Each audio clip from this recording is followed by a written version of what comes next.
හරි මේ ඔයාලා සදනකම් සෑය පාරක් කරලා සදනකම් කොහොම සදනකම් මේ ළමයි මම ගන්නවා ඉලක්කම් තුනක්.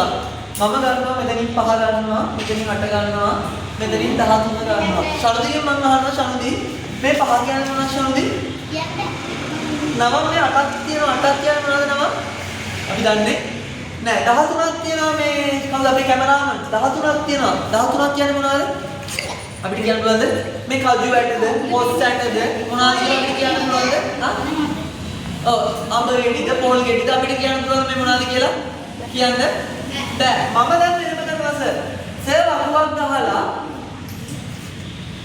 මේ වකුවට නමක් දෙනවා මේ උඩම තියෙන එකට දානවා සර් මේ බලන්න උඩම තියෙන එකට දානවා අඹ කියලා. දැන් මෙතෙන් දානවා පොල් කියලා. මෙතෙන් දානවා කජු කියලා.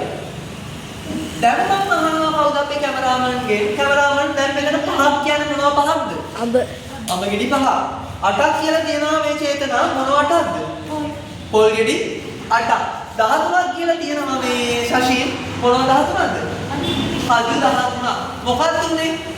සර් ඉස්සෙල්ලාම වගුව ගහන්න කලින් ඊට පස්සේ ගමන් ආයෙ පාරක් වගුව ගහන්න කලින් තිබ්බේවා තීරණයක් ගන්න පුළුවන්කමක් තිබ්බද? බෑ. අපි දන්නේ නැහැ මොනවද කියලා දන්නේ නැහැ. මේව වෙනස් කරලා වෙන් කරලා තිබ්බේ නැහැ. එහෙනම් තීරණයක් ගන්න බැරි විදියට තිබ්බේවට කියනවා දත්ත කියලා. සර් ඒ ටික වගු ටිකක් ගහලා මේ විදියට වගු ටිකක් ගහලා ඒවට නම් ටිකක් දැම්ම අඹ පොල්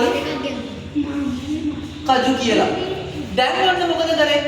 වෙන් කරලා තියෙන්නේ දැන් බෙදලා වෙන් කරලා තියෙන්නේ දැන් ඔයාලට තීරණයක් ගන්න පුළුවන්ද බැයිද?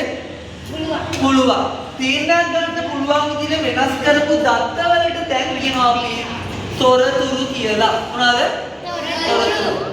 තීරණයක් ගන්න බැරි සකස් කරලා නැති ඒවට කියනවා දත්ත කියලා.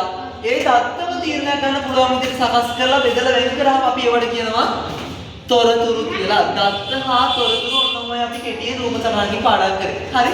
එහෙනම් ඊළඟ වීඩියෝ එකකින් හම්බෙන්න ස්තුතියි.